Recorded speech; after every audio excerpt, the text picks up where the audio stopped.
I'd like to call to order the Board of the City Commissioners for May 6, 2013. Call a roll, please. Stevens. Here. Agee. Here. Harrod. Here. Maynard. Here. Hall. Here. Winteringer. Here. Smith. Here.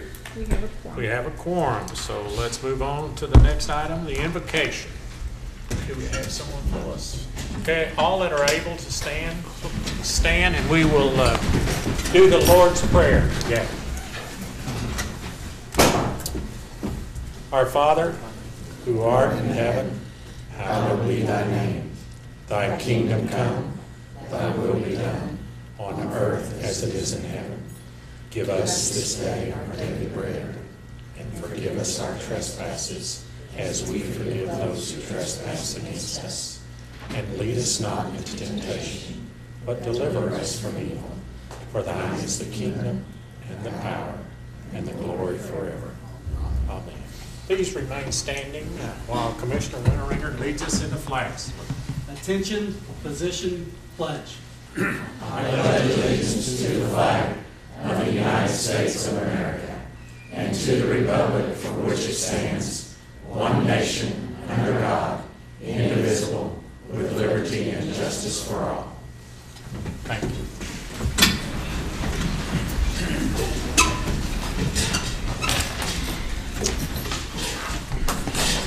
I would like to welcome each and every one of you here this evening. It's nice seeing some of these pretty people out here. There's all these beautiful women and all these young girls. They look so nice. It's a delight to have you here this evening. Thank you for coming. Item number 1, consider approval of the agenda. Chair will entertain a motion. So moved. Commissioner Harrod made the motion. Do I have a second? I'd like to pull the 2. Wait, we're not down there yet. Oh, I'm sorry. I'm getting ahead of myself, aren't I? Sorry. That's all right. Go ahead. Do we have a second? I'm Try to sorry, I do the didn't next hear one. that. A second. Okay. We have a second. Call the roll, please. Harrod. Aye. Hall. Aye. Winteringer. Aye. Smith. Aye. Stevens. Aye. Agee. Aye. Maynard. Aye. Motion carries. Item number 2, consider approval of the consent agenda. Now, is this when you're wanting to? Yeah, that's it. Go right ahead. I'd like to pull 2I, please. 2I. Okay. Anybody else have anything on that? We'll move that down then. I'll consider a motion to approve all the other items on the consent agenda. Commissioner Harrod's approved. Made the motion. A second? Second. Second by Commissioner Winteringer. Call the roll, please. Harrod. Aye. Winteringer. Aye. Smith. Aye. Stevens. Aye. Agee. Aye. Maynard. Aye. Hall. Aye. Motion carries. Motion carries. Do we need to address now, Mary Ann, that item I? Yes. Okay, item I that was asked to be moved down, approved community service contract review committee recommendations for fiscal year 2013 and 2014.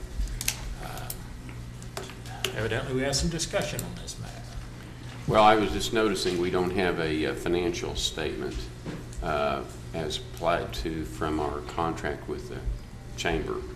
And I guess there's some consideration of moving that, which is fine with me. I don't have a problem with that. But our general rule is we have to have our financials. It's what we require all the other contracts we have. So until that gets changed somehow, I just like to delay the decision on that until we get it actually changed. Mr. City Manager? That's the commission's pleasure. I mean, I think personally, in my opinion, getting the audit inside of 4 months is probably an oversight on our part. We probably should have given them 6 months to do it.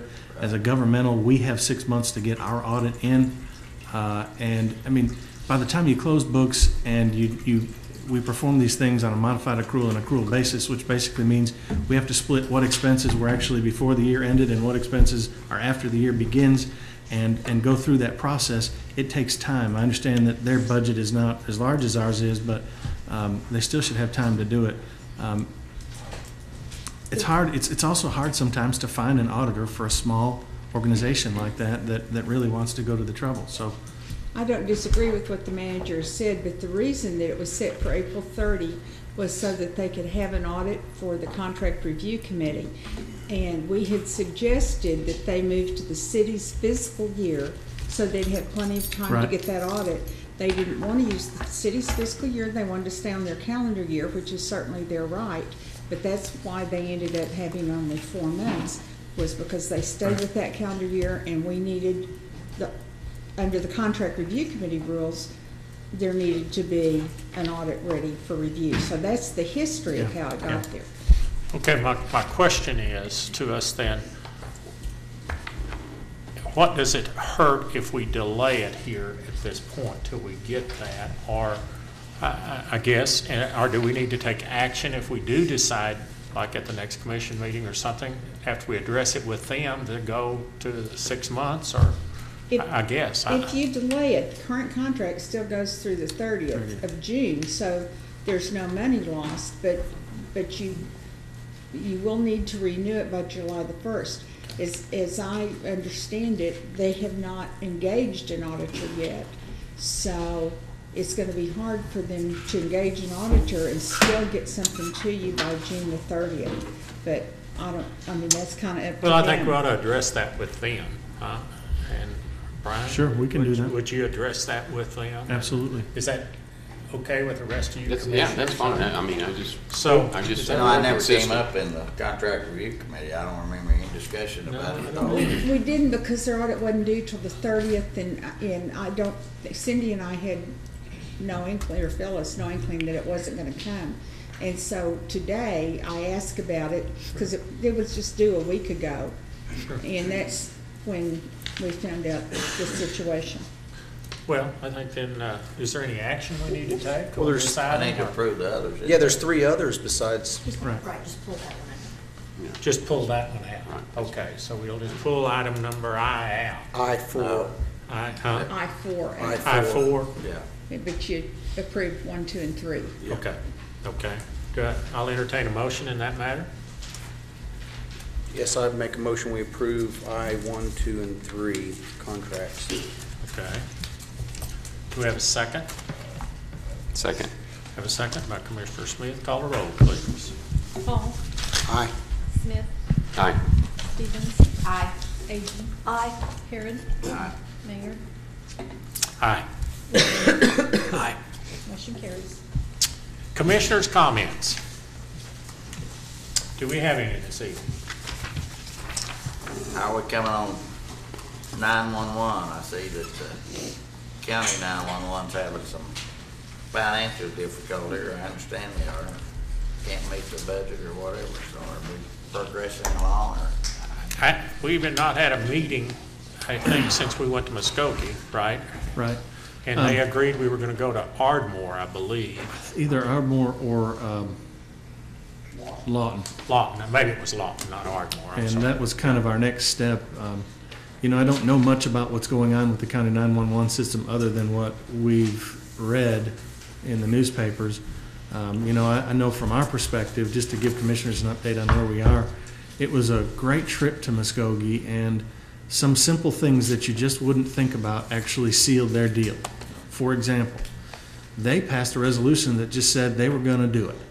They didn't know necessarily what all the steps in the process were going to be to do it, or knew even then what it meant. But they passed a resolution between the two governing bodies that basically said we're going to work toward this, and we're going to kind of give it a deadline of, and we've got that information now. So I think that's a good starting point for us when we're ready. I think we've wanted to do another visit. One of the things that they do that was pretty enlightening also is they put the users of the system on that board. So it's not made up of lay people from the community like the expo is, or something similar to that. It's the fire chief, it's the police chief, it's the sheriff, it's the ambulance service. It is those people that are on that board that use that system. And I think it also includes the city managers in the area. I think their board has 11 people on it. So, some good progress, some things that we didn't necessarily think of that we learned when we were there. their facility's outstanding. I think they've done an excellent job with it. They moved into an old, I believe it was an old phone system building for AT&T or something along those lines. But it was a great visit. I think we agreed we'd go to Lawton and then make a decision. Not sure if that date's been set yet, but I think we're making some pretty steady progress toward it. I have a meeting out there in the morning on another matter that's not related to the city. It's a other thing, and I'll ask them where we are on that so that I can let you know, and then you can let the commissioners know, or vice versa on that. Other questions on it? I don't have them on that, but what if we need to, I see lots of discussion about all the signs leading up to Kickapoo, and I'm wondering if we could maybe address those in the newspaper, why we have to have so many direction signs or construction signs or whatever else. It doesn't bother me, but I understand it bothers some of the businesses on Kickapoo. Yeah, I've heard that from commissioners. I've not heard that from a business owner. I asked the city engineer to call Wes and Linda and John this week to get feedback from what they'd heard out there in the community. I know that John is trying to work with the staff at ODOT to address that, and I'm not going to say that we can do these things, but one of the things that's often done when a project is beginning to get under construction is you cover those signs or something in the short term until you get to that point in the project. I don't know if we can do those things, but we're working with the ODOT staff to see if there are some solutions to it. I will say this, their signs are ugly. And if they're going to be on that project that long, and we're trying to make our city better, I would think they could either come up with something that, I don't know if we can dig a hole in the ground and it's a different sign, but I mean, you see them with bags on them laying over and people can't go down the sidewalk. It's just, it's not professional looking to me. Well, they just hire a company to come in and do it, don't they? That's right, yeah. It's So- somebody's brother-in-law too. I don't know whose brother-in-law that is. You think we got brother-in-law? So, let it go on record that I think their signs are ugly. What they're doing. Okay? Any other commissioner comments? I will tell all of you I had a great experience today. I visited 2 elementary schools, and Shawnee's school system was one of 3 in the state on feeding and educating these young children on proper eating habits and trying to get them to eat more fruits and vegetables. And it was a very exciting time for me to be there and just see them doing that. They do things like, and I'll just share it with you, I just thought it was so great, is that last week they served them in their rooms bubble gum flavored apples. And that sounds terrible to us, but the kids loved them. I mean, but they're trying to entice them to eat more fruits and things. They had grape apples a couple of months ago, just different things. But some of these children are getting to see kumquats. They're getting to see things that they never would have seen, and taste. So it's and it goes along with also with the health and wellness of exercise. And it's a big time award that the City of Shawnee Schools has and their dietary department have received, and it was kind of exciting to see what's happening in Shawnee like that. Anybody else? Okay, if nothing else, then we'll move to item number 4, citizens participation. Do we have any citizens that would like to come up and speak to us? Okay, I'll move on to item number 5, Mayor's Proclamation. Better Hearing Month is the first one. Huh? Better Hearing Month.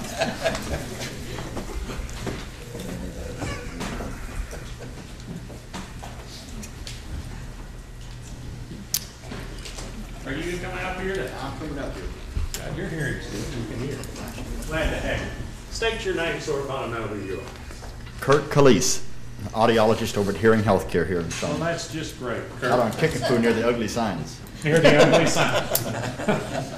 Okay, on behalf of the citizens of Shawnee, Oklahoma, I, Mayor Wes Maynard, do hereby proclaim the month of May 2013 as Better Hearing Month. Whereas audiologists in Shawnee, Oklahoma and nationwide observe and celebrate Better Hearing Month each year during the month of May. And whereas the Shawnee City Commission recognizes and values the efforts of all who work to eliminate or minimize the isolating effects of communication disorders in the 1 in 5 families. Wow, 1 in 5 families affected by them. Whereas more than half the people with hearing loss are younger than 65. And whereas hearing loss is the 3rd most common health problem, let me read that again, 3rd most common health problem in the United States, affecting over 10% of the population. That equals to over 17,000 people in the Shawnee demographic area. Whereas our citizens who have overcome communication disabilities through the services of audiologists are now able to lead more independent, productive, and fulfilling lives. And whereas Shawnee is proud and honored to have audiologists offering quality education and healthcare services to its citizens. Now therefore I, Wes Maynard, Mayor of the City of Shawnee, Oklahoma, by the authority vested in me, do hereby proclaim May 2013 as Better Hearing Month. Would you like to say something? Feel free to the TV audience and to this group. I appreciate you all taking the time to do this each year, and I'm still working, trying to help people with hearing loss here in this community and to prevent it. We have plenty of noisy cars going down Kickapoo every day, so there's a lot of excessive noise in town still.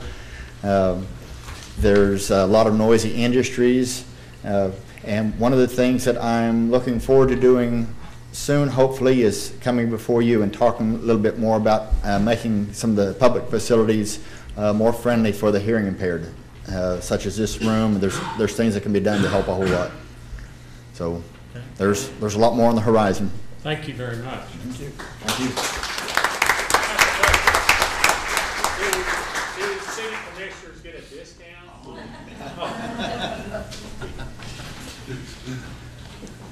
Next item I have the honor of doing is our Community Action Month, a proclamation for them. Douglas, are you all here? Wow, what a distinguished group. Come right on down.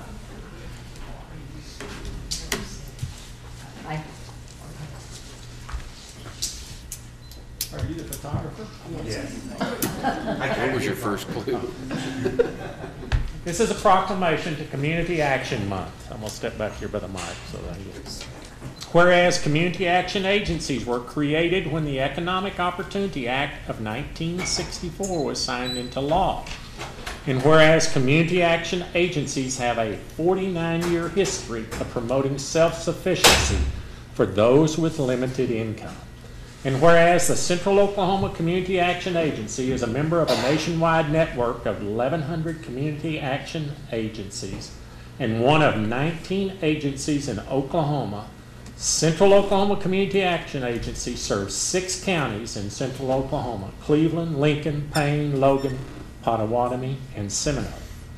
And whereas the Central Oklahoma Community Action Agency continues to lead the effort to eradicate poverty by assisting families through a variety of programs and services that include transportation, prescription assistance, housing, utilities assistance, senior programs, home weatherization, and many others.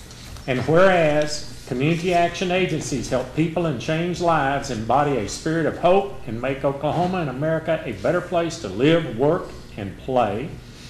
And whereas Shawnee joins the national effort to designate May Community Action Month to celebrate the success stories and honor the dedication of volunteers and the personal achievements of individuals who have benefited from the diverse programs of community action. Now therefore I, Wes Maynard, Mayor of the City of Shawnee, Oklahoma, by the authority vested in me, do hereby proclaim the month of May 2013 as Community Action Month. Thank you very much. You want to say something? Feel free to. Go right, huh? I'm going to let Corey speak. All right, Corey, come right up and talk in the microphone, please, so those people in TV land can hear. Well, I just wanted to give a little bit of numbers real quick. kind of covered our services, but for 2012, we served over 4,200 families in our 6-county service area and had approximately over 9,500 people in those households that we assisted with our various programs. So we appreciate all of the commitment and service dedication of our staff members, and we have approximately right now 51 staff members in our 6-county service area. So Thank you. thank you.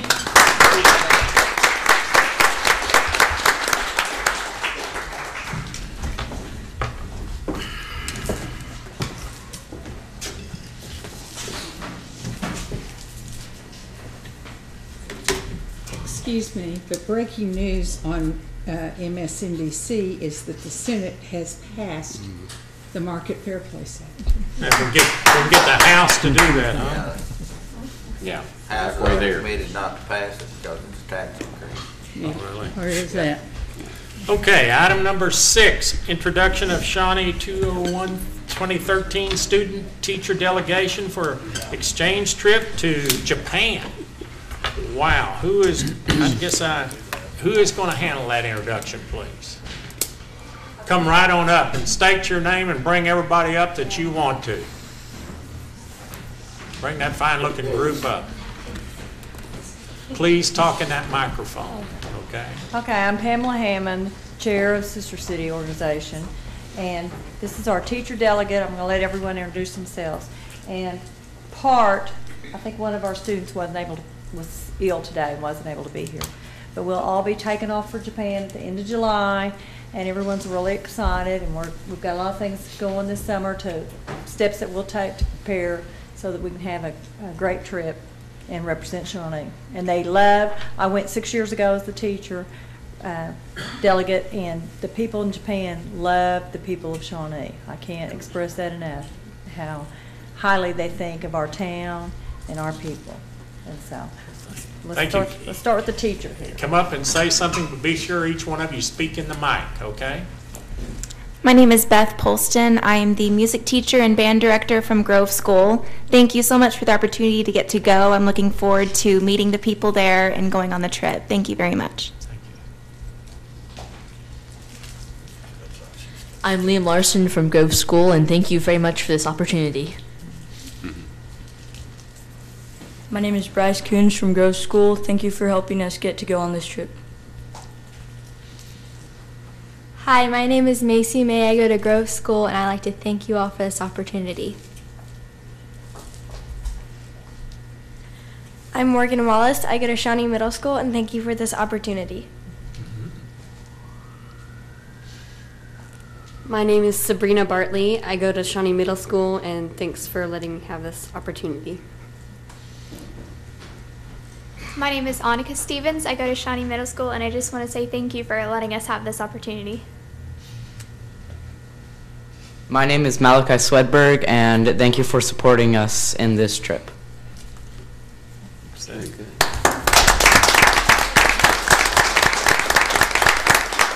Thank you, each and every one of you. Thank you very much. Have they started their Japanese classes yet, so they learn? Yes, we're working on it. Good luck. Have fun. Not an English, easy language.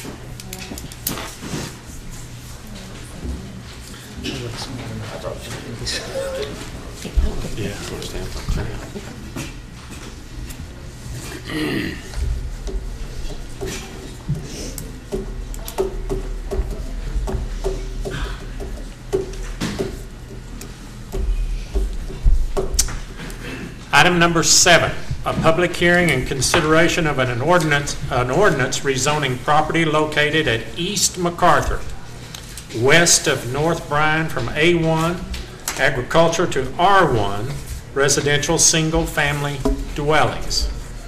Staff report, please, sir.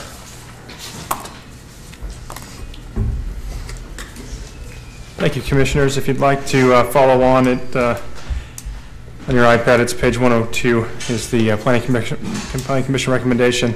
Agenda item number 7 and number 8 are related. I'm going to focus on number 7, which is the rezone request. The request before you from Greg Brown Homes is to rezone the subject property from A1 agricultural to R1 single-family residential. It is approximately 26 acres, and the approval of the request would facilitate a single-family residential home development. The Planning Commission heard this request at their meeting last Wednesday, May 1st, and unanimously recommended approval of the rezone. As proposed, the applicant would construct and create 72 residential building lots in addition to non-buildable lots, such as those lots dedicated for stormwater control or for open space. The R1 zoning district allows for single-family residential homes with minimum lot sizes of 6,000 square feet, although the majority of the lots proposed by the applicant are substantially larger than the minimum lot size requirement. According to the city's comprehensive plan, this area is designated for single-family residential development, and so the proposed request is consistent with that. We have received no written comments for or against this proposal, and I would be happy to answer any questions that you have at this time. What's the range of houses, price-wise? I believe the developer is here, so I would rather not speculate on that, but based on the lot sizes, there are, the lot sizes would allow for both smaller patio-type homes and also larger estates. Some of the larger lots are a quarter to a third of an acre, and then some of your smaller lots are 6,000 to 7,000 square feet. Just another sidewalks being in the plan? There are, and this is indicated on the next agenda item, but I certainly can discuss it now. Okay, well, we can wait. Okay. Okay, we'll need it. Okay. Okay. Any other questions of Justin in this matter? Any of you? Okay, I will open the public hearing. Anyone would like to speak in support of this matter, please feel free to come forward. Okay, if no one's coming forward on that, would anyone like to speak in opposition of this? Come forward, sir. My name is James Brannon. My wife and I live just to the east side of this property. We didn't even know this was happening until it came out in the paper Thursday. She went down to City Hall today. Our name never got on the list. We were never notified. We have a lot of concerns. We've got horses. I've got a real strong concern about my liability. If this goes through, some little kid trying to feed a horse gets his hand bit. I have no really idea what the setbacks are. I'd like to really see the DEQ aspect of it. I don't want the river cutting across my place. I'd like to look at civil drawings. Like I said, we found out about this, she called me Thursday night, and I haven't had a chance to go to the planning department and just see. All I got was what she picked up at City Hall today. It's a plat. It doesn't really tell me a lot. I've been in commercial construction for about 30 years. I've seen a lot of things go by city commissions. I've seen them go by planning, not to be insulting, but I've got drawings before that wouldn't even work. And so to satisfy my own mind, I would like for y'all to postpone this until I can have a chance to go down and review these documents. Do you drive down MacArthur very regularly? Yeah, MacArthur. Well, there's been just so that I'll know, there's been a sign posted there. Yes, sir. For some time. And I had to look twice, but anyone within 300 feet is supposed to receive a letter, am I correct? I don't know, but I just wondered if you'd noticed that sign. I noticed Yeah. it some time ago. Sunday, I don't work right here in town. Sure. The company I work for is based out of Conway, Arkansas. We have an office in Oklahoma City. Sure. So my time that I have in Shawnee, I don't have the luxury of driving up and down the roads looking for zoning signs. Okay. Okay, I just didn't know if that sign was not visible enough, and you said you... You have to look for it. The grass is up pretty good. Of course, that's a good thing. That means we got rain. Sure does. Any other questions of? How long have you had your property there? Connie bought that and she lived there for 13 years. She's owned it for 14 or 15. So what was your name again? James Brannon. But when she went to City Hall today to ask them why we didn't get a letter, apparently we never even made the list. Are you within, is it 300 feet? Is that right? Is that the rule? So are you within 300 feet of any part of this property? That is our property line right there. Our entire west and then this much of our north property line. But I mean, Ballpark 700 to 800 feet probably. The abstractor is the one's responsible. Okay. He's that far away. Okay. In the absence of legal notice, I mean, they've already missed the planning commission meeting because they didn't have notice. The applicant is required to give the city a certified list from a bonded abstractor. So this is a defective notice. Needs to be done over. Needs to be what? Done over. Redone? Go back to the planning commission. They didn't have an opportunity to appear at the planning commission at that public hearing because they didn't know about it. They have actual notice and they're here now. But that's not the same thing as having notice back at the beginning, being able to go to the planning commission and be heard. Might have changed the planning commission's recommendation. Don't know that it would have, but it might have. Defective notice needs to be done over. But they were overlooked on the mailing. They did not. Apparently, the bonded abstractor did not pick up their name because they're not on the list. Is that property in your name?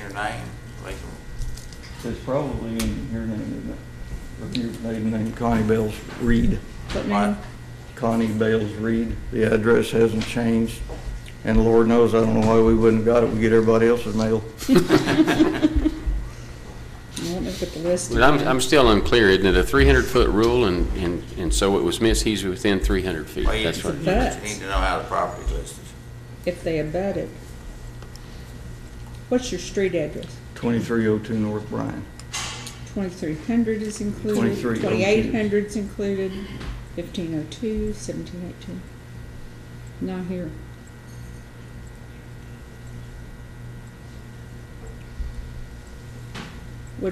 It's not Sneed. No, ma'am. No, it's Reed. Okay. It would be either Reed or Brannon It's not on the list. or Bales. Or who? Bales. Here's a Barney D. Reed. Sneed. No, it's Sneed. Not Barrels either. Milburn and Franklin, Tally, Rice, Overland Communications, Grove Schools, Morton, Nixon, Power, Sneed, Greg Brown Homes. Well, I guess I'm hearing we have no choice. Well, yeah, I mean, You have 2300 north and 2800 north. Yeah, but down here 2302. Okay. Yeah. Well, I'd make a motion that we let it go back to It's planning just- commission. Just no action. They're going to have to it's just no re-advertise. action. Okay. You have to Okay, re-advertise. Okay, sure. Thank you very much, sir. Uh-huh. Okay. So we'll move on to the next item then. Well, Right. since it's a related item, you can't do it either. So we really can't do that. So there'll be no action on item number 8 either? That's right. Huh? That's right. Okay.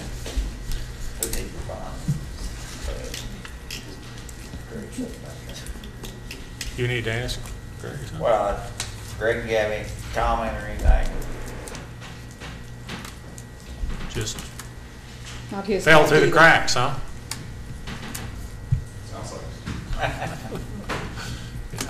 Okay, Not his fault either. that's right. It's not a matter of fault, it's just a matter of trying to get it worked out. Okay, let's move to number 9.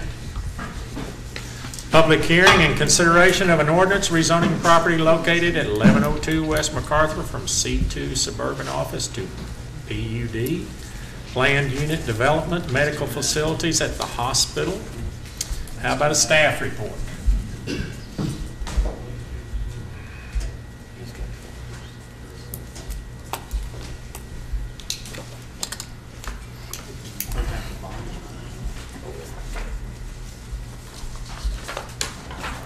Thank you, Mr. Mayor, Commission members.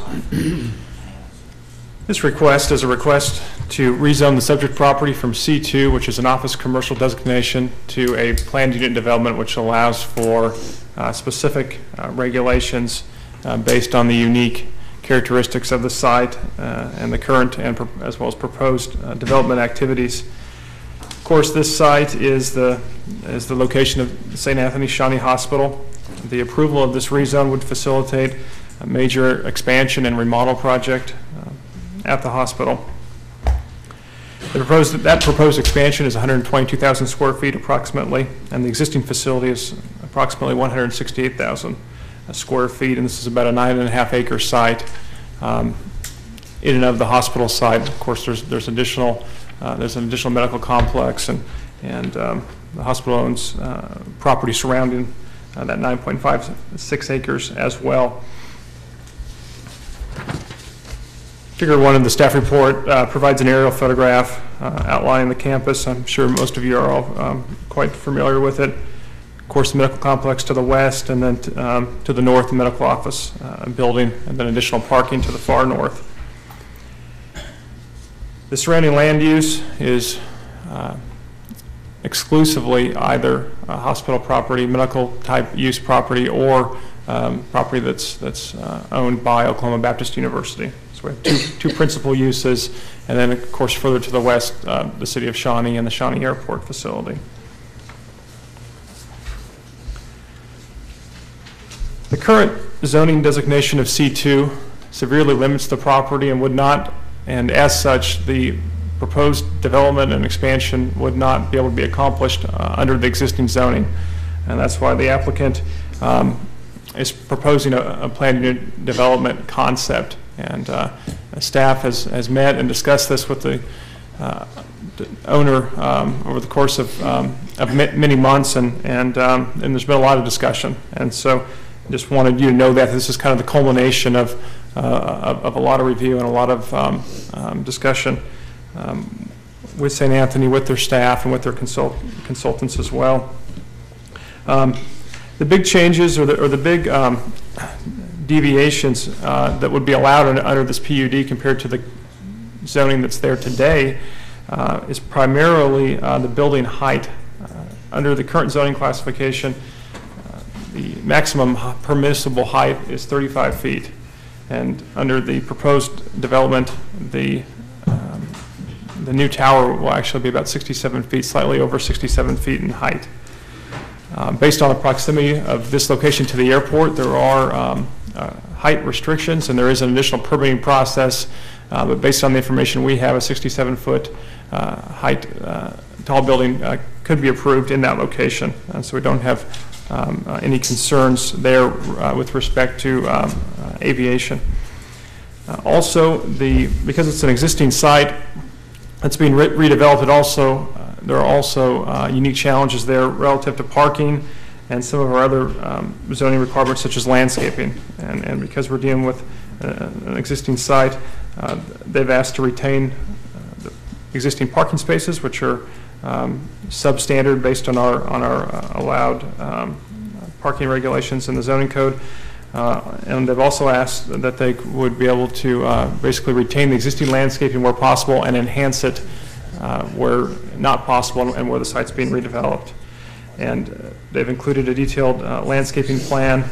In your packet was also just a detailed conceptual plan, including elevation drawings of the proposed expansion, so you can kind of see the quality of the development that's proposed. And after a detailed review and examination, and after public hearing held before the Planning Commission did unanimously recommend approval, and staff does recommend approval of the St. Anthony Shawnee Hospital planned unit development subject to the 9 conditions specified in the staff report. And with that, I'd be happy to answer any questions that you have. Any questions? Okay, thank you. And you recommended it, so I don't need to have it, okay? At this time, I'll open the public hearing. Anyone like to speak in support of this issue? Would anyone like to speak in opposition? We have the staff's recommendation already. The chair will entertain a motion of action needed to be taken on this matter. I move we adopt this Planning Commission's recommendation with the 9 conditions. Second. Have a motion and a second. Commissioner Hall. Call.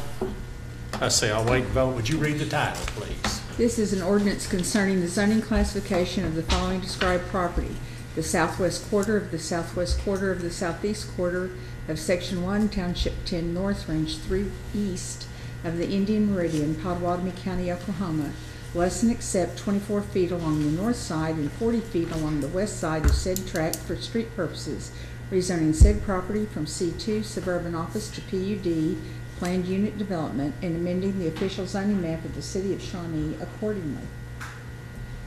Is that all of it? That's all of it. Okay. We have a recommendation, and the city attorney, we have a motion and a second. Please call the roll. Harrod. Aye. Hall. Aye. Winteringer. Aye. Smith. Aye. Stevens. Aye. Agee. Aye. Maynard. Aye. Motion carries. Item number 10, discussion and consideration and possible action on a resolution of support for the HB 1875 to correct imbalance in the cost of collection sales tax. Staff report in this matter, sir? Commissioners, there's been a bill proposed in the House, 1875, cost of collection of sales tax. There's been a task force that's been put together by OML, and this was the result of it.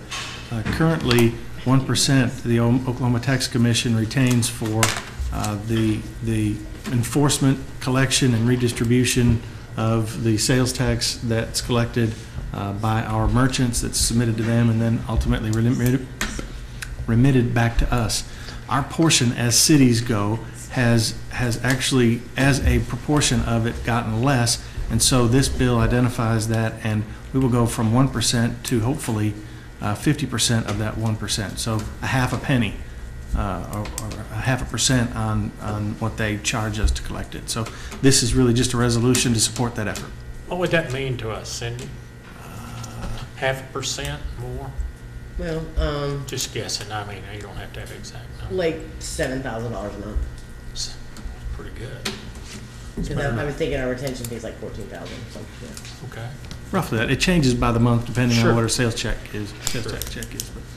Okay, well, the chair will entertain a motion in this matter. Motion to accept and approve. A motion to accept and approve by Commissioner Winteringer. Do I have a second? Second. Second. By Commissioner Smith. Call City Attorney, please read. This is a resolution in support of House Bill 1875, which corrects imbalance in the cost of collection of sales tax. And I just checked it online, and it went to conference committee today. That's a good thing, isn't it? It's moving, as long as it keeps moving. Moving from one Depends on what they say. Could be there for a couple of years. Well, it could be there till not much longer. They're about to. Yeah, they're about wind it finished up. up there, huh? Okay. Call a roll, please. Winteringer. Aye. Smith. Aye. Stevens. Aye. Agee. Aye. Harrod. Aye. Maynard. Aye. Hall. Aye. Motion carries. Item number 11, discussion, consideration, and possible action regarding research to determine the feasibility for downtown Wi-Fi. Mr. Chairman, thank you. I'll address this subject as well. Commissioner Hall mentioned that downtown Wi-Fi, free Wi-Fi for our downtown merchants to boost economic development and other reasons, would be something that we probably ought to take a look at, something he would be interested in.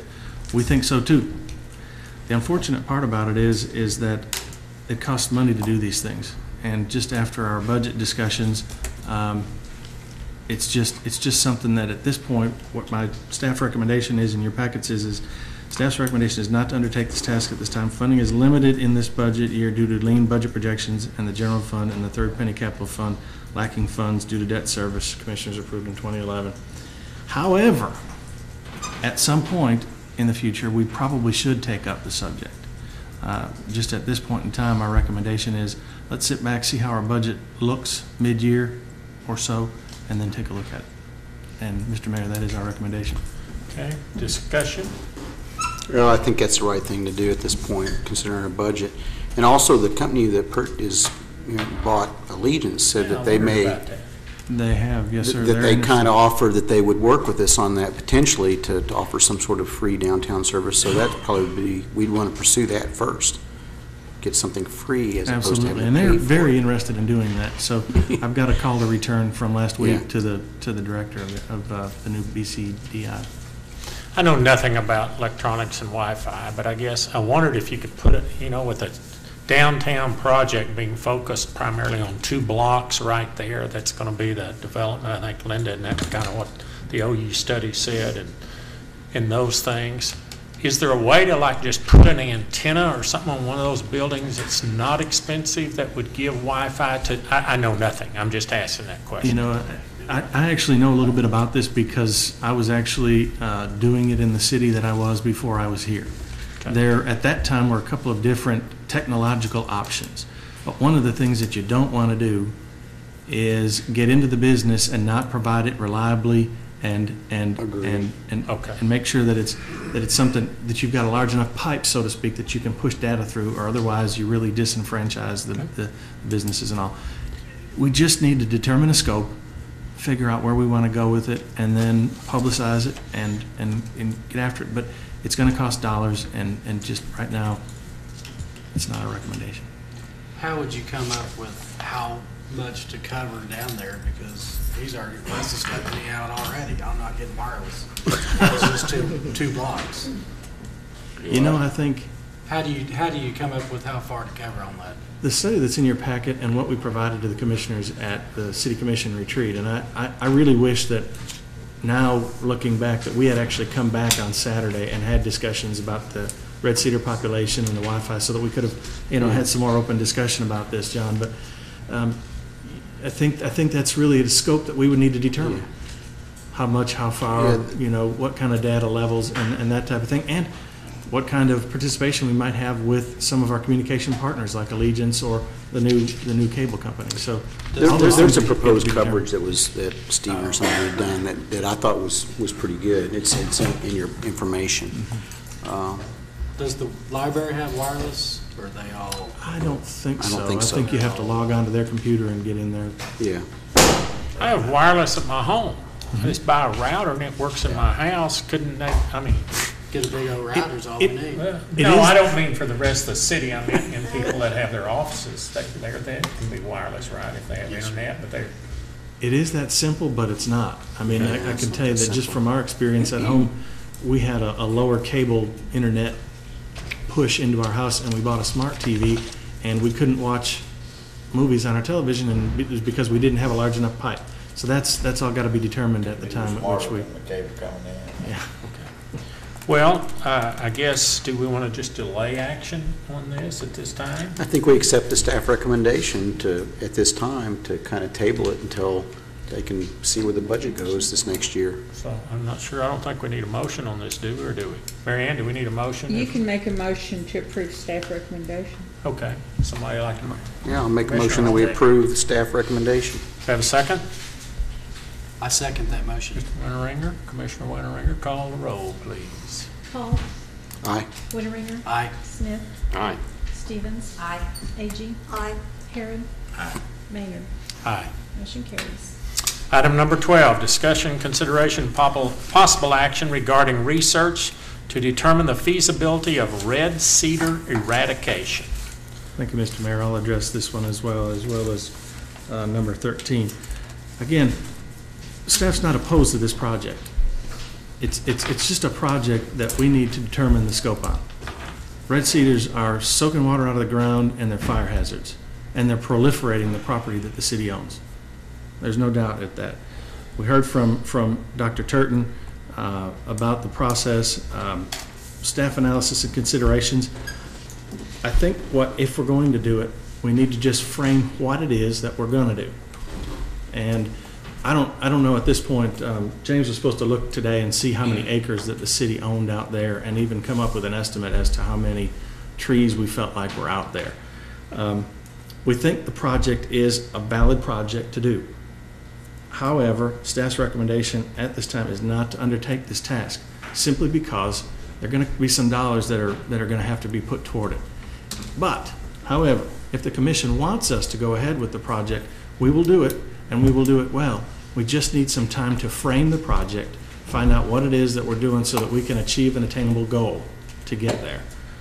So that is our recommendation. I think as far as number 13 goes, I mean, Commissioner Agee, I don't have a problem with the expenditure of $2,500, and I'll tell commissioners that. Again, I feel as though our recommendation would be not at this time, but it's simply that the dollars aren't there. I know we've got a grant potentially partnered up with Potawatomi County to do, but if we do number 13, I think we do it under the same parameters that we would have number 12, in that we would determine what the scope is and the area that we're going to work on, and try to determine what an attainable goal is for the dollars that we have for the project, and then we'll go forward. So, Mr. Mayor, I'll take any answers, any questions. Well, I have a question. Is trying to figure out like how far back you're going to go from the lake's edge. Is that part of that study? I mean, I don't know. We need to determine where. We need to determine how many.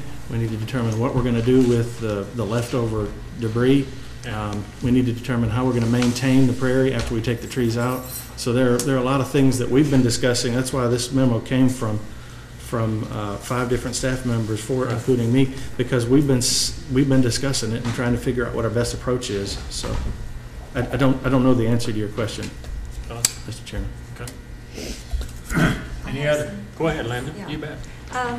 Without rehashing all the negative aspects of the Red Cedars, which I think we've been there and done that, I've got a couple of sentences here. One's from an OSU fact sheet that just says their presence on the landscape has a negative impact on water quality, air quality, public safety, health, wildlife, and agriculture.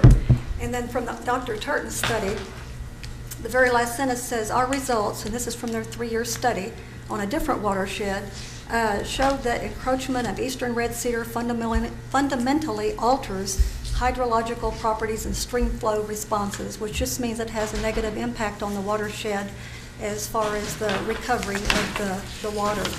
I see that we have 4 options, and I'd like to cover those very briefly. One is to do nothing at this time, which is what staff has recommended, in which case the red cedars will continue to grow and multiply, and the problem will become even more costly and time-consuming as time goes on. Number 2, we can continue talking about it. We can kick the can down the road like we've done for the last 10 or 15 years. The results will be the same as it is in option 1. Number 3, we can plan it to death by spending a lot of time, a lot of city resources, developing a very detailed, complex plan that encompasses the entire city. And what we would end up with, it probably is a plan like a lot of plans that we have on the shelf right now gathering dust, that are too costly and too time-consuming to implement. What I'd like to see us do is to concentrate on the Shawnee-Twin Lake area, which is where the problem, I think, is most critical. We can do something about this right now without coming up with a very comprehensive plan, and we can do that beginning tonight.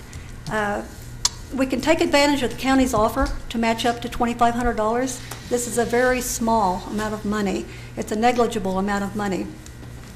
But if we match the county's offer with our own $2,500, we can remove approximately somewhere in the neighborhood of 100 acres of red cedars. And this is a very small amount compared to the amount of red cedars growing in the watershed out there right now. We know that there's much more than this, and it doesn't take a scientist to observe that. The county has also offered us help in identifying and coordinating the harvesting and the removal or the disposal of these red cedars. Randy Thomas has already told me that he's located someone that will cut the trees for $75 an hour and can remove approximately 1 acre per hour. He also has found someone who he thinks will dispose of the larger red cedars. And the smaller red cedars, he's willing to work with us to try to come up with a solution for that, whether that be a chipper shredder or burning those trees or what. We don't know the answer to that at this point, but it wouldn't take a study to determine how to get rid of 100 acres of red cedars. So we need a plan for the remainder, certainly. But to keep it simple, I think we should concentrate initially when we do develop a plan on the Shawnee-Twin Lake area. Start out small. And the experience that we gained from removing these red cedars and disposing of them, I think will be invaluable in helping determine a larger plan and for the removal of the red cedars around the remainder of the Twin Lakes area and also other areas throughout the city of Shawnee. But I think we can begin here, and I think we can begin right away. The plan and the additional removal of trees could be worked on as time and resources become available. Since this involved land around the lake, I think that initial funding, this $2,500, should come from the SMA and paid for with water revenue, not sales tax. Currently, there is legislation pending. It's called the Drought Management Act, and I spoke with Representative Morissette's office about this act today, and it is still pending, and it involves the removal of red cedars. There could possibly be some financial assistance available if this passes. And I also spoke with a couple of other people, Clay Pope with the Association of Conservation Districts, and a lady that is the Shawnee Conservation District Director. And these people have said that if we support this project, and especially if we are taking steps to do something about it, that it's very possible that there could be other sources of financing in the form of grants available. And they have asked me to get back with them after tonight and let them know what kind of action that we take on this. So we're talking about a very small amount of money. We're talking about the possibility of doing something right away, even though it's small. We're talking about baby steps. And we're talking about if we're willing to at least do this much, then if we're not willing to do it, then I think it would be hypocritical for us to ask our citizens to voluntarily conserve water. And the Drought Management Act that they're coming up with does involve the removal of red cedars. Unfortunately, the governor would have to declare a state of emergency before those funds could be allocated. But there are other grants that are available, not necessarily through the state or federal government, but there are a lot of organizations that work to restore habitat and conserve water that would be willing to work with us. But I think, and these people were very serious when they said that they would help us with this, these conservation districts, in obtaining funding, and the county is willing to step up to the plate. And I think a vote for these items tonight on our agenda would be a vote of support. And I think we need that in order to move forward with this. And then we can continue to develop a plan as we go along, as, like I said, as time and resources are available. So, Linda, you said a lot there. A couple of things. I don't think it's hypocritical to ask our citizens to conserve water if we don't spend $2,500 on removing cedar trees. There is no correlation from the study that was done by OSU to say that there's a return on investment. I agree with you, $2,500 is not much. I just don't think it's going to save us $2,500 worth of water this next year. It's not proven. There's not a proven amount of water that it's going to put in the lake at all. There's been a couple of studies out there, like the OSU study, but when he was here, he said there is no correlation. He doesn't know what it would or wouldn't do for Shawnee. It has been proven that the red cedar trees are detrimental to the aquifer and to stream flow. But there's no way you can determine the real benefit in additional water. How much return on investment would come from actually doing that and measuring the results? There's no way to do that. There's not? There's no way Otherwise, it would already been done. And there is benefit by putting this off because there's lots and lots of work being done at a lot of different levels to figure out what they can do to harvest the cedar trees in the future that make them worthwhile to go in there instead of just cutting them down and mulching them up. Well, at the risk of sounding repetitive, I think that this would be a very, very small project. And we're talking about 100 acres or less, but it would give us a lot of information. If we're serious about doing anything in the near future, this would give us a lot of information about people, the contacts with people who do red cedar harvesting and removal, and give us some experience too, I think, to develop a better plan for the long range. I'd like to see us take a look at maybe where some of them are the densest, and more especially around where the homes are, that the possibility when a wildfire gets out, that, you know, it's not just from a lake standpoint, but from a fire protection standpoint. But unfortunately, we have private land here in town that has I know. Yeah, you're right. a huge population of cedar trees that would, I agree, I think there's more of a fire hazard. That's more of an issue than the water. Well, in 2011, we had two major fires out at the lake. In fact, my house almost burned down. We had to evacuate. And I think one of the reasons that those fires were very difficult to control at that time and spread so quickly is because of the massive amount of red cedars around all those homes around the lake. Yeah, I agree. I think it's a huge fire hazard problem, but it's, 100 acres is a small... It's a prototype project. I guess my question would be, I don't see a lot of conflict on the commission, or I haven't heard it, that's saying the $2,500 wouldn't be spent, but why not, if it's 100 acres, if that was 10 acres all around the lake or 100-acre patch, why not let the city do a study and let's come up with a timeline, say July 1, or I don't know what date would come up, and give them a chance to do that. And I'm not hearing that, I wouldn't have trouble voting for it if we just picked out, a surrounding area around the homes and all that and got our 100 acres done instead of just going out and doing 100 acres. Well, I think that probably coming up with a, quote, plan to remove 100 acres of cedars would be almost not necessary because it's so pervasive out there. We almost have 100 acres in one place. But who's going to decide? I guess we'll decide that tonight. We're deciding 100 acres you're going to do? $2,500. We're not deciding which I'm saying who's going to decide what 100 acres? But how long do you think it would take to determine where that land is that's covered with the red cedars? Are we talking about putting this off for several months? I mean, when it's something that if James had time to go out to the lake, he could probably tell you in a few hours where that 100 acres of trees is. I mean, I could almost do it.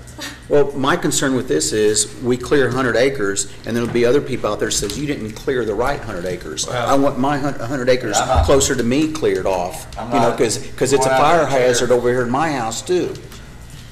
I'm not going out there to clear anybody else's land. I'm just worried about that, for the city. I'm not going to clear any private individuals. No, but you're clearing city land that's close to individuals. Well, on the leaseholders, yeah.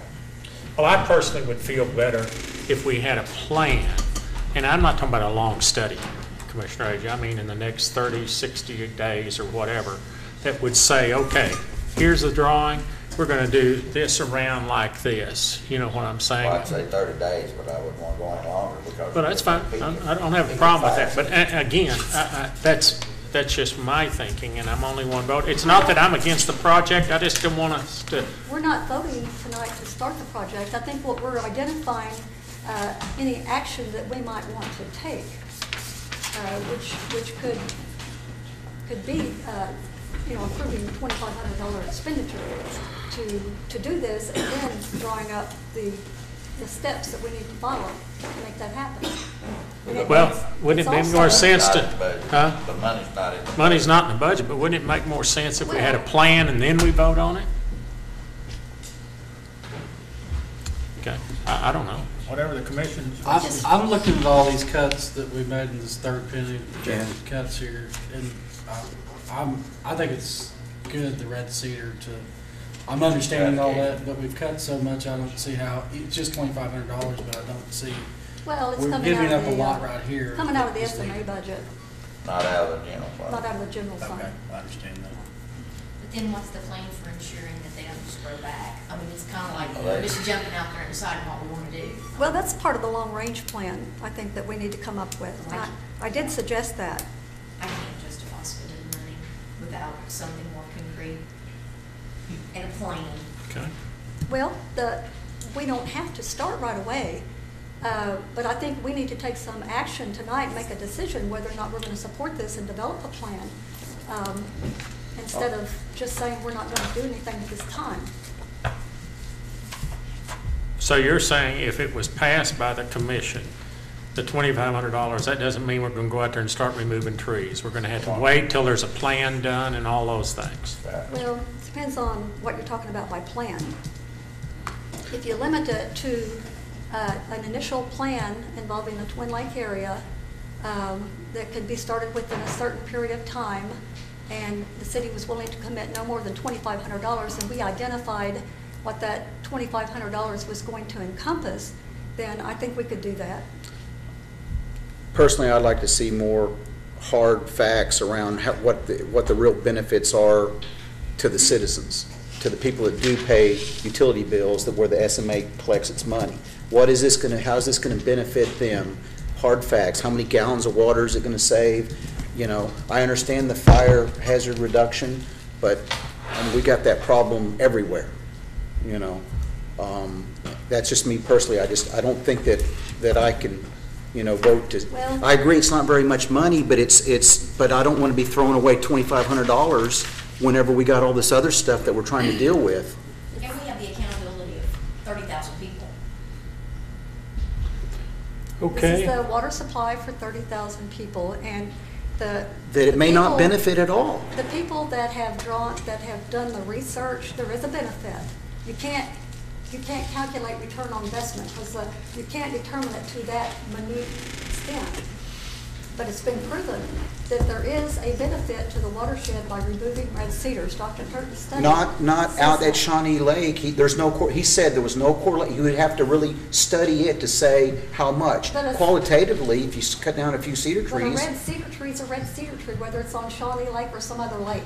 In general, removal of red cedars has resulted in an increase in stream flow into the lake. That part has been proven. Now, how much could be saved depending on how many trees are in the Twin Lakes is what has not been proven. Okay. The chair will entertain, we've had lots of discussion, the chair will entertain a motion in this matter, item number 13.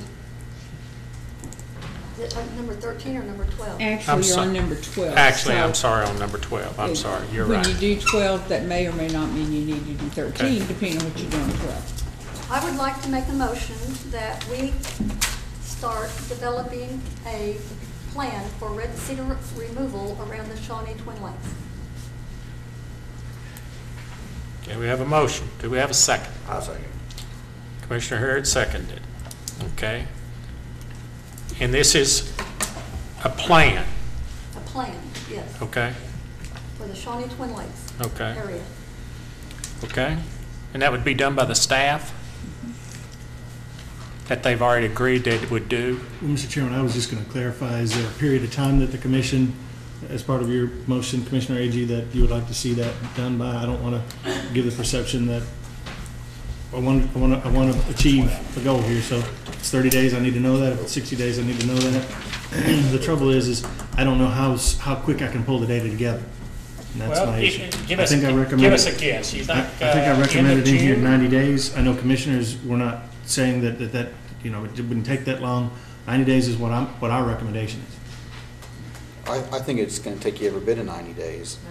Yeah, because we have our budget, we got to finish that up here pretty quick.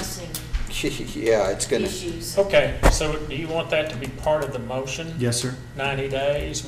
Would Linda, would you consider that since you made the motion? Linda says she would. Longer than that. Okay, we have a motion and a second, and it says get the staff to give a report within 90 days on item number 12. Okay? No, we're not on 13 yet. Yeah, we're still on 12. Okay, I have a motion and a second. Call a roll, please. Agee? Aye. Harrod? Aye. Maynard? Aye. Hall? Aye. Winteringer? No. Smith? Aye.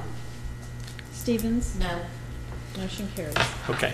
Item number 13, discussion, consideration, and possible action regarding expenditure of the $2,500 from the 2012 budget with $2,500 of Pottawatomie County funding for the removal of red cedar trees on the city property around Shawnee Lake. Okay, and I will make a motion, if you're ready for a motion. I think we've already had all the staff reports, I think, yeah. Okay, I'd just like a motion to defer this until we receive the plan, like from staff in 90 days. Second.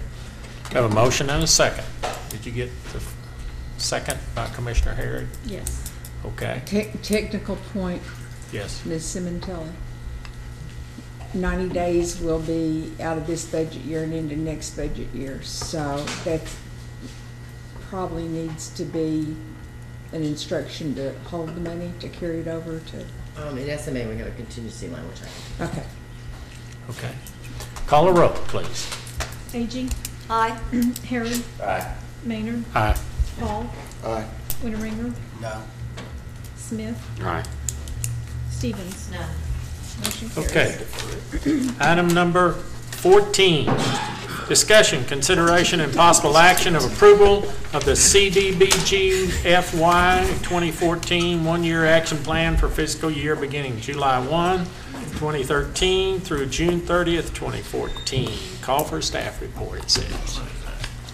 I don't know all this is. I'll be brief. This is an annual item that you see on your agenda every year about this time. There's an extensive number of pages in your electronic packet dedicated to this, but that's simply because there's a very specific format that the federal government even gives us the template for. But in quick summation, what the plan outlines is how we plan on spending our direct allocation from the federal government for CDBG. And this year it's approximately $300,000, $300,781. And then we have some additional funds. How much again? It's just over $300,000, sir. And that's slightly less than last year. I think it's about a 5% decrease. It's either 3 or 5% from last year. And so what this plan outlines is how we intend to spend the money. It's per the HUD format, and we submit this to the HUD regional office in Oklahoma City once it's approved by this body. Last year we used our funds for a number of emergency assistance and housing rehabilitation grants. We also did one demolition project and two other more extensive rehab projects.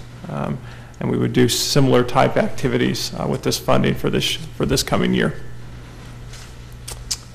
I have a question. Yes, sir. If the Salvation Army, and I've not talked to them, wanted to build a family housing and buy one of those apartments that's a dwelling, like two-story dwelling right across from them, I don't know if you're familiar with that. Could some of these funds be used to assist them in that matter? Just asking. I don't know. Are these only designated funds? I would say probably not, because this is a one-year plan, but this is a simplified annual plan, and it's on top of this is a 5-year longer-term plan. Okay. And because that was not one of the identified goals, I think that would probably be a stretch under this year. Okay. Not to be, but certainly it would be a possibility for the future. The Shawnee Urban Renewal Authority does own, they do own structures, residential structures. They do have partnerships with Family Promise and with Project Safe. And so that historically, partnerships are a big part of their mission. So that's a partnership with Salvation Army would be right along those lines. That answered my question. Okay. Mr. Chairman, just a point of clarification Justin didn't mention, and I think Bear's saying here, and he knows it, but we are very, very, very, very fortunate to be an entitlement community for HUD housing dollars. That's normally reserved for communities of 50,000 or more, or counties with a population of 100,000 or more. We've really been fortunate over the years to have this dedicated housing dollars. Therefore, we've concentrated on housing, and we haven't had to compete annually for community development block grant monies for these types of activities, because we have a 5-year plan and then a short-term work program for a 1-year plan. and we've concentrated on housing. Other communities have to compete for these grants on an annual basis. So when you see things come out of the Oklahoma Department of Commerce, I think is the state agency that regulates this, you'll see other communities that get CDBG funding, and I know I've had commissioners ask me about it. We don't have to go out for that because we have an annual amount that we get to use toward housing according to the plan that we developed. Last point I'll make is that this funding was almost double in 2009, 2010, and it's kind of dwindling a little bit, so we need to be conscious of that. Is that also like when they go out and fix people's roofs or something like that? Like when I got to see that, yeah, that's really a great program. Okay, now I understand a little bit more as I read through that. They have to make applications. Right. They have to make applications, they have to be income qualified, they have to meet credit requirements, and a lot of what we do actually is low-interest loan programs. They help people out big time. The Unsner, when we went on that tour, what is the Unsner House? What is that? That was another facility that was purchased and rehabilitated by using these funds. Okay, perfect. Let's approve it. Okay, any other discussion or questions? Okay, Chair will entertain a motion in a second. Motion to approve. We have a motion to approve. I'll second. We have a second. Call the roll, please. Winteringer. Aye. Paul. Aye. Smith. Aye. Stevens. Aye. Agee. Aye. Harrod. Aye. Maynard. Aye. Motion carries. Item number 15, discussion, consideration, possible action to establish guidelines for the Community Service Contract Review Committee. Call for a staff report. Mr. Chairman, in the meeting that I had with a couple of commissioners, particularly Commissioner Winteringer and Commissioner Stevens, we talked about how the Contract Review Committee has been in place for a long, long time, and there have been a couple of folks that have served on it. The city attorney, the city finance director, the mayor, and Commissioner Harrod have served on it by place for quite a long time. There was some desire on that to see if we couldn't put together a little bit better structure. Maybe bylaws is a little bit too strict of a term, but maybe the ability to give some of the folks that have been on that committee for a number of years the ability to get off, just as an example. So I think it was Commissioner Stevens that actually asked, hey, put this on the agenda, let's talk about it. So we would be in support of that. There's no official staff recommendation, although I think that that would be something that we could put together and bring back to the commission. To be honest with you, I'm on that committee. It wouldn't hurt my feelings. I've only been in a while. I've got enough meetings either. I think you're stuck for life.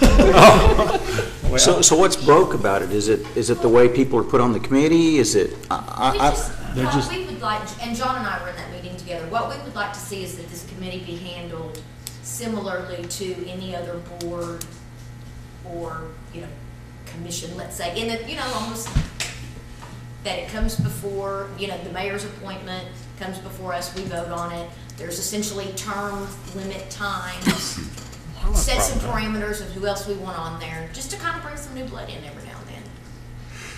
well, I guess what I'm hearing is that for y'all to look at that deal and come back with a recommendation. I don't have a problem with that myself. But again, I'm just one vote. I'm just saying. An election or anything, just. Right. Just trying to. Streamline. No structure. No problem. My idea was just try to get some new people or to have turnover when necessary. Mayor appointment for 3 or 4 or 5 years, whatever. So it is. people have been on that. So for they many expire. years. We get new people on there at some point in time. Well, I will say this. The one objection I would have is I do believe that the city attorney is more important on that than the mayor. Oh, I wouldn't say that. No, I do believe that. And the reason I say that, based on some of the discussions we've had and some of the contracts and what we look at, I would strongly recommend as you look at that the city attorney, because, there's some legal matters or whatever we're looking. From a contract standpoint, the city attorney would always have to review it. I think the mayor, just by virtue of the position, I'm not probably needs fighting to be it. All on I'm just and saying is another that. commissioner. But I know as long as I've been here, Commissioner Harrod has served on that committee. Maybe he'd like to turn that torch over to somebody else or something, But more importantly than that, we have 2 lay citizens that serve on. Currently, it's Marta Land and Matt Griffith, who take time out of their own personal schedules. And I think the discussion among these commissioners was, hey, would they potentially like to have some Right, so if we can create some sort of structure, we'll do it and bring it back to the commission. Okay. The chair will entertain a motion then in this matter for the staff to, no, I'll let y'all word it. Would you like to make a motion? Yeah, I guess what we can just say is just for staff to come back with us as far as a recommendation on how to establish the guidelines for the contract review committee. We have Second. We have a motion and a second. Commissioner Reagan. Call a roll, please. Stevens. Aye. Winteringer. Aye. Smith. Aye. Agee. Aye. Harrod. Maynard. Aye. Paul. Aye. Motion carries. Okay, item number 16, consider bids for the sidewalk ADA handicap ramps project. Staff report, please.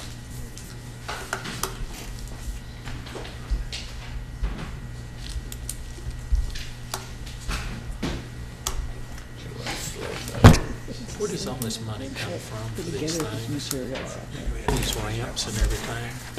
Is it right out of 302. That's a long list, isn't We it? require by law to do so many a year.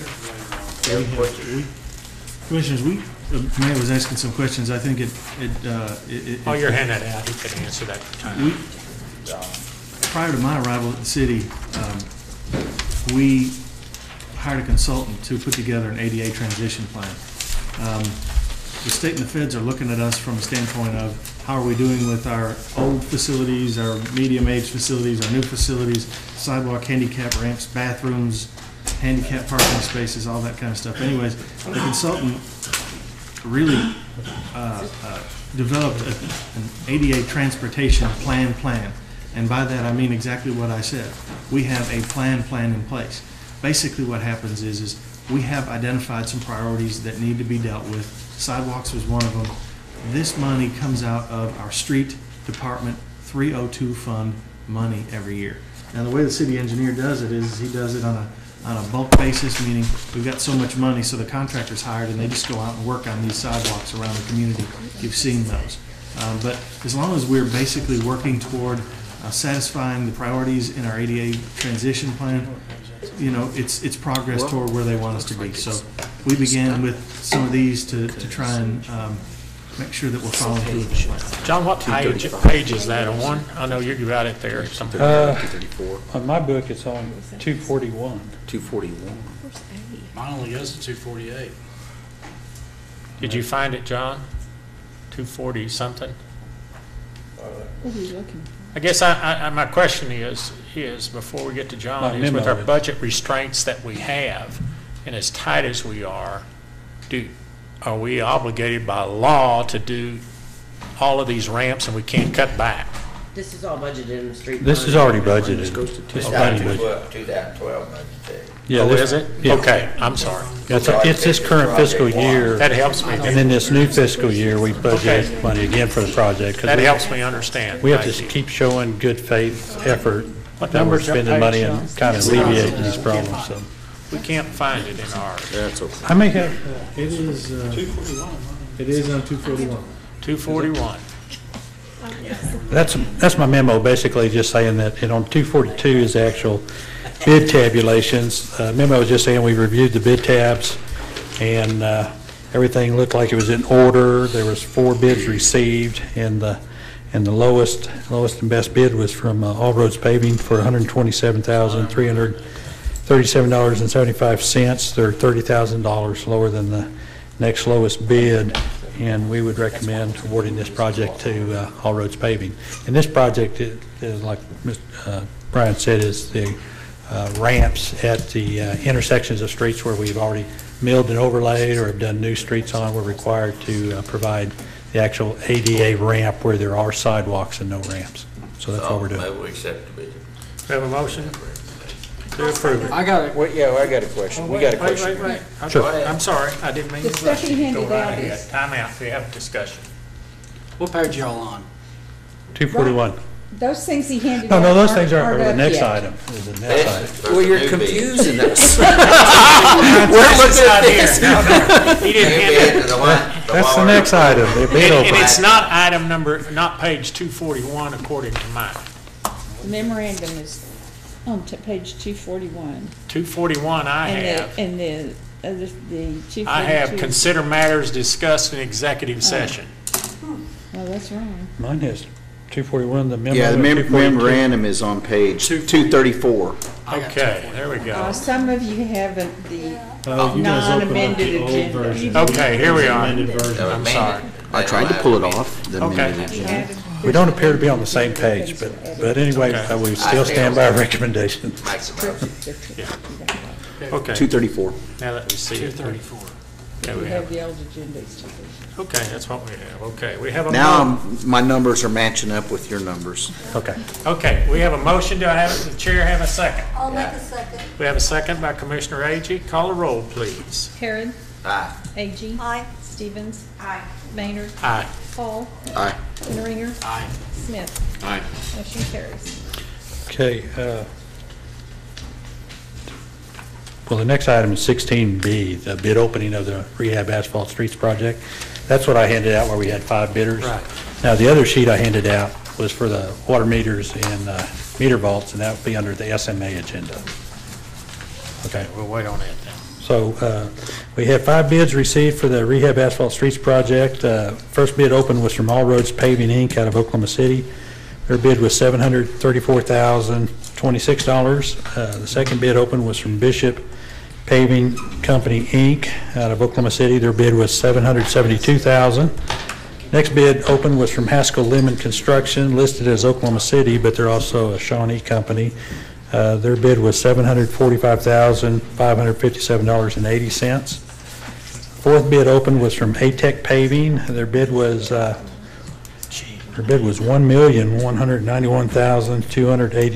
$1,191,282.50. And the last bid open was from Rudy Construction from Oklahoma City. Their bid was $948,155, and we would ask that this item be deferred until staff reviews the You think bids. Come ATEC back. was bidding concrete? Do what? ATEC, were they bidding concrete instead of asphalt? I don't know what we're bidding. They don't have their own plant, so they have to buy the asphalt from somebody else. So. Okay, we have a motion and a second by Commissioner Winteringer. Commissioner Harry was first.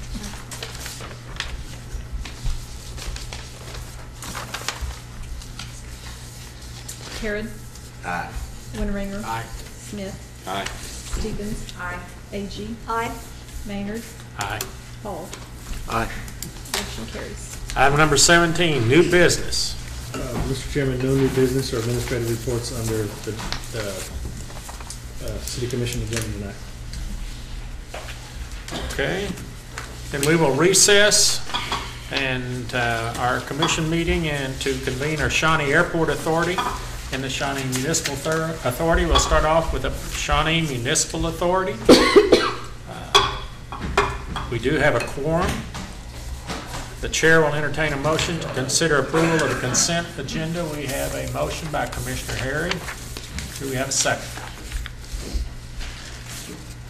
Second. Second by Commissioner Winteringer. Call the roll, please. Harrod. Aye. Winteringer. Aye. Smith. Aye. Stevens. Hall. Aye. I'm sorry, Agee. Aye. Maynard. Aye. See if you're on your toes. Motion carries. Do we need to, we've already voted on it, water meters, item number 2. Consider bids on the water meters, John? That's it. Oh, that's in the municipal authority. Oh, I'm sorry. We are in. We are in the municipal authority. Airport. No, he changed it to municipal I said authority. municipal authority, I'm sorry. He changed it to I'm very municipal. sorry. Does that mess y'all up? No, I It was still- just sworn I heard airport. You're fine. Well, you might have. But that audiologist was here earlier. Y'all see anybody else? We're in the municipal. I said what? We haven't done it.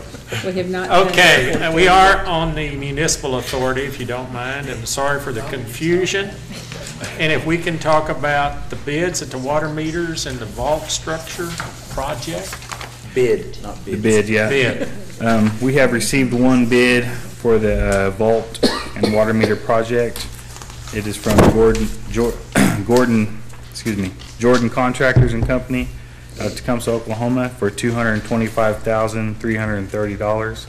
We'd like to defer till next commission meeting to look over that bid. How about we go on and accept it if it meets the requirements we issued at the project? I move we accept it, give the award. staff the authority to, if it meets the requirements. Why are you doing that? What's, So we can move on with it. I want to get the valves installed so we can shut the water off. oh, is this the Valves, what we're talking about. south of town? Meters, yeah. Yeah, and put locks on the, are we gonna put, is this also include locks on the? We've already done. That's already done that, okay. What was the staff's estimate of what this is going to cost? John, you remember? It was real close to that. I knew the About 800 200. flow meter was gonna be about $90-some thousand. I think their bid was 80, and the there's 200 volts, which is pretty good. That's probably a couple $100,000. Well, I think we have a motion on the floor to approve this and let the staff go ahead. Issue the contract if it falls within the guidelines that y'all were needing. We have a motion by Commissioner Harrod. Do we have a second? Thank you. Second. Have a second by Commissioner Smith. Call the roll, please. Harrod. Aye. Smith. Aye. Stevens. Aye. A.G. Aye. Maynard. Aye. Paul. Aye. Winteringer. Aye. Motion carries. Okay, I guess we need the airport authority now, right? New business administrative New report. business administrative reports, and we do have an administrative report. Okay, I'm sorry, come right ahead. Should have just stayed up here with that book.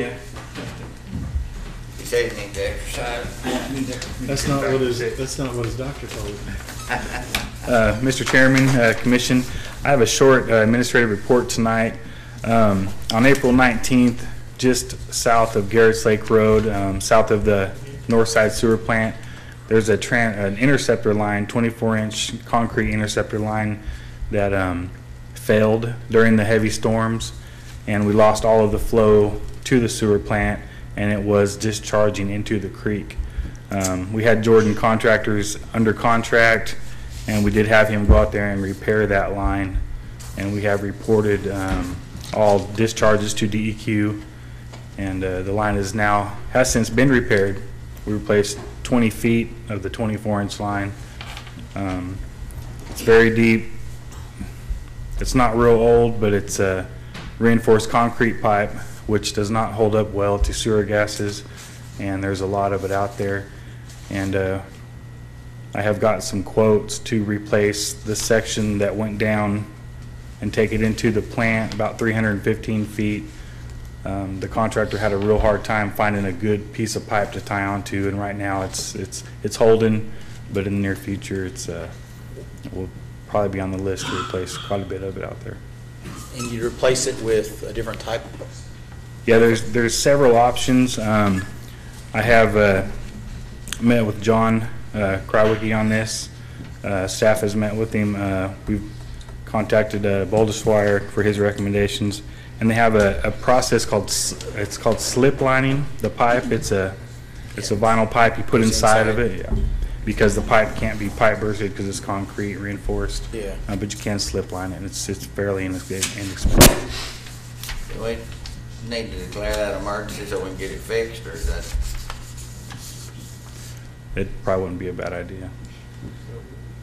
We've already repaired the area that we need to repair. I know, but I mean, is it gonna, if we have another heavy rain or something, is it gonna break again? Don't you have the authority, then the commission have the authority to declare emergency? We're not posted to do that, and normally we'd only declare that kind of emergency if we were having a meeting like the night of April the 19th and had to get the money to fix it, so.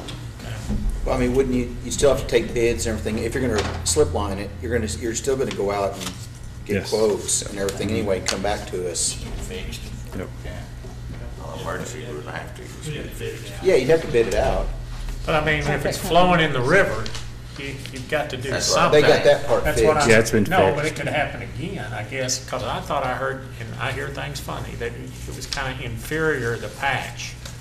That It was you tough. felt like it was just not a good patch, meaning it It's, stopped the water from going in the river, but is that what you're saying? Yeah, the contractor advised that it may have about 6 months until it, maybe deteriorates. Well, I think I think Commissioner, And that's just an estimate. I think Commissioner Harrod's recommendation is, can we do that here legally?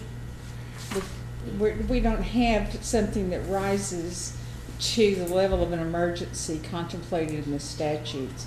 I mean, it's pretty much gotta be the sewage is in the river, so we're gonna waive competitive bidding, we're gonna immediately go out. But we can recommend that they go out and get quotes. Yes, you can do that. We're gonna do that. Yeah, yeah. Okay, Yeah. you're gonna do that anyway, okay. Yeah. I Just giving just us don't want notice. you to be fighting it again. I don't want it coming in the river. Yeah, again, because that's just such a headache for all of you. Okay, I don't know if we need a motion We're on that or not. upstream. I'm not excusing it, but, I mean, we had an inordinate amount of rain, and so it caused us some problems. Rain is good. It is.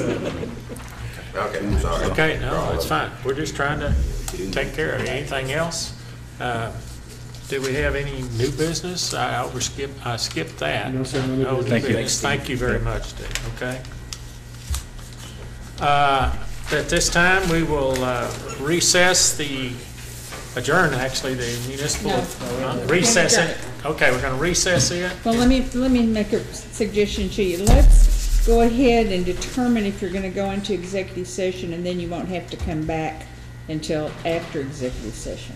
So if you'll do number 5, and then we'll Okay. go to SAA. All right, item number 5, we have a motion before I even read it, by Commissioner Harry. Do I have a second? Item number 5 on the municipal authority, do we have a second? About the land. Second. We have a second. Call the roll, please. Harrod.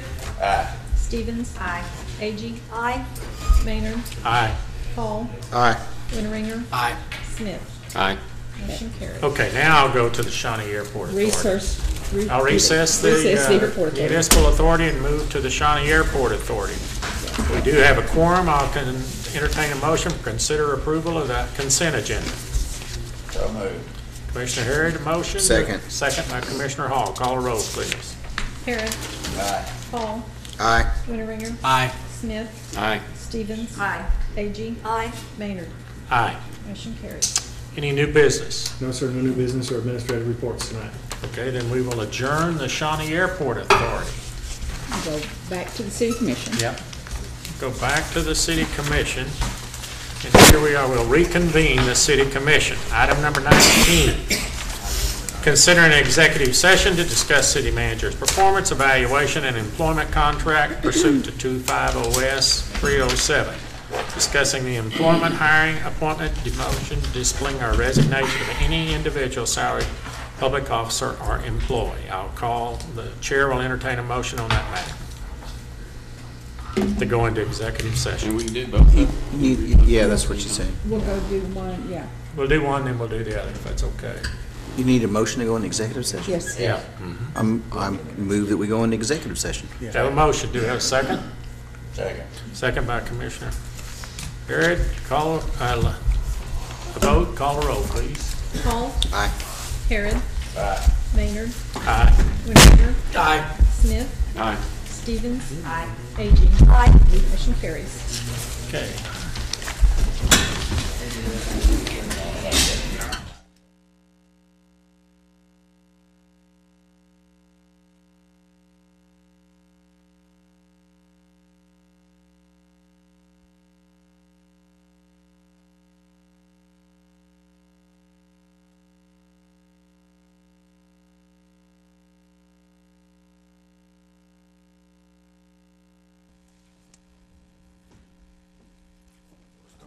Yeah, well, we'll start 9.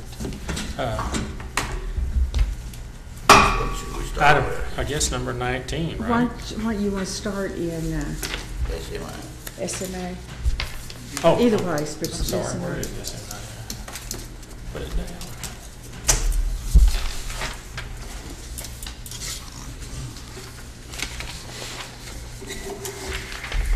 Item number 8 in the SMA, reconvening the SMA, is consider matters discussed in executive session in accordance with 25 OS purchase of appraisal of real property. Do we have a motion or anything from the executive meeting? I move we instruct staff to develop a real estate, Contract. what do you call it? Man, Contract. purchase. Real estate purchase contract. Real estate contract for purchase. Second. That, okay. And Ms. Hall. Hall. Okay, you want to call the roll, please? Harrod. Aye. Hall. Aye. Winteringer. Aye. Smith. Aye. Stevens. Aye. A.G. Aye. Maynard. Aye. Motion carries. Item number, we will adjourn now the SMA, and we will return to the City Commission. And item number 19, consider an executive, say we've already done that, 20. right?